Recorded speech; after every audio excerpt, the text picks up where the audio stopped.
நம்ம இந்த வீடியோவில் கேரமல் சாஸ் எப்படி பண்ணுறதுன்னு பார்க்க போகிறோம். நிறைய பேருக்கு வந்து கேரமல் சாஸ் பண்ணும்போது நிறைய மிஸ்டேக்ஸ் பண்ணுறதுக்கு வந்து சான்ஸ் இருக்குது. உங்களுக்கு வந்து சரியாக வராமல் இருந்திருக்கலாம், இல்லை வந்து பர்ஃபெக்டான கேரமல் சாஸ் வந்து எப்படி பண்ணுறதுன்னு தெரியாமல் இருக்கலாம். இது வந்து ரொம்ப பெரிய கஷ்டமான வேலையெல்லாம் கிடையாது. ரொம்பவே ஈஸியான மெத்தடில் ரொம்பவே சூப்பராக பண்ணக்கூடிய ஒரு ரெசிபி தான். டேஸ்ட் வைஸ்லேயும் ரொம்பவே நல்லாயிருக்கும். இப்போ நான் வந்து ஒரு கடாயை வந்து நல்லா சூடு பண்ணிக்க போகிறேன்.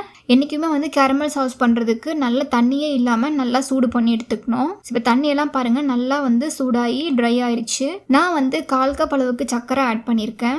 ஆட் பண்ணின பிறகு லைட்டாக அந்த சர்க்கரையை எல்லா பக்கமும் ஸ்ப்ரெட் பண்ணி விட்டுறணும் இந்த மாதிரி. ஸோ அடுப்பை வந்து ரொம்ப ஸ்பீடாக வைக்கக்கூடாது. மெயினாக நோட் பண்ண வேண்டியது வந்து அடுப்பை நல்லா மீடியம் ஃப்ளேமுக்கு வச்சுக்கிட்டாலே போதும். இது வந்து ஒரு 5 நிமிஷத்துக்குள்ளேயே வந்து அந்த சர்க்கரை வந்து தண்ணி விட ஆரம்பிச்சிரும். தண்ணி விட்டதையும் வந்து அது நல்லா கலர் சேஞ்ச் ஆகி வர ஆரம்பிச்சிரும். கரையுமே கரைஞ்சி அது வந்து நல்லா இந்த மாதிரி லைட் எல்லோ கலரில் சேஞ்ச் ஆகும். ரொம்ப நேரம் விட தேவையில்லை. சர்க்கரை எல்லாமே கரைஞ்சிருச்சு அப்படி சொல்லி உங்களுக்கு கண்ணால் பார்த்தாலே தெரியும். அந்த ஸ்டேஜில் வந்து சால்டட் பட்டர் ஆட் பண்ணிக்கணும். இது வந்து அன்சால்டட் பட்டர் கிடையாது, சால்டட் பட்டர்னே தனியாக நமக்கு கடையில் கிடைக்கும்.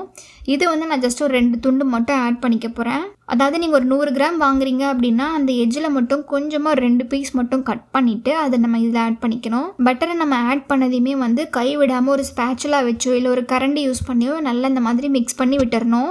இந்த பட்டரை வந்து நான் ஃப்ரிட்ஜில் இருந்து எடுத்து ஒரு 1/2 மணி நேரம் மட்டும் நான் ரூம் டெம்பரேச்சரில் வச்சு எடுத்துக்கிட்டேன். நல்லா இந்த மாதிரி மிக்ஸ் ஆன பிறகு நம்ம இதுலேயே வந்து ஒரு 1/4 கப் அளவுக்கு ஃப்ரெஷ் க்ரீம் வந்து ஆட் பண்ணிக்கணும். ஃப்ரெஷ் க்ரீம் வந்து அமுல் பிராண்டில் வந்து நமக்கு கிடைக்கும். நீங்கள் அது கூட யூஸ் பண்ணிக்கலாம். இல்லை நார்மலாக உங்களுக்கு என்ன ஃப்ரெஷ் க்ரீம் கிடைக்குதோ அதை கூட நீங்கள் யூஸ் பண்ணிக்கலாம். ஃப்ரெஷ் க்ரீம் உங்களுக்கு கிடைக்கலனாலும் பரவாயில்ல. நம்ம சேனலில் ஆல்ரெடி எப்படி ஃப்ரெஷ் க்ரீம் பண்ணணும்னு சொல்லி நான் போட்டிருக்கேன். நீங்கள் இதில் பால் கூட ஆட் பண்ணலாம். பால் தான் உங்ககிட்ட இருக்குது அப்படின்னாலுமே பரவாயில்ல. அந்த பாலை என்ன பண்ணணும் அப்படின்னா நீங்கள் ஒரு 1/2 கப் பால் எடுத்துட்டு 1/2 கப் பால் வந்து நல்லா கொதிச்சு 1/4 கப் ஆகிற அளவுக்கு நல்லா கொதிக்க வச்சு எடுத்துட்டு அந்த பால் வந்து நல்லா மிதமான சூடாக இருக்கும்போது அதை வந்து நீங்கள் இது கூட ஆட் பண்ணிக்கலாம். ஆட் பண்ணிட்டு நல்லா இந்த மாதிரி மிக்ஸ் பண்ணி விட்டுறணும். இப்போ பாருங்கள் நல்லா சூப்பரான கேரமல் சாஸ் வந்து நமக்கு ரெடி ஆயிடுச்சு. இப்போ இது ஒரு பவுலில் நான் உங்களுக்கு ஆட் பண்ணி காட்டுறேன் பாருங்கள்.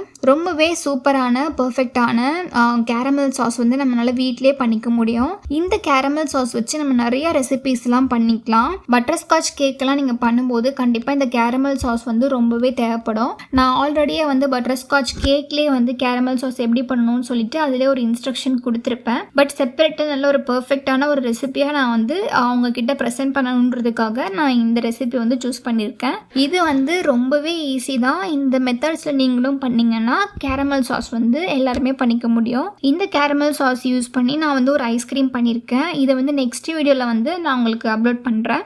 இந்த வீடியோ வந்து உங்களுக்கு யூஸ்ஃபுல்லாக இருக்கும் அப்படின்னு நினைக்கிறேன். நீங்கள் இதை ட்ரை பண்ணி பார்த்துட்டு எப்படி இருக்குன்னு சொல்லிட்டு எனக்கு கமெண்ட்டில் சொல்லுங்கள். Thank you so much.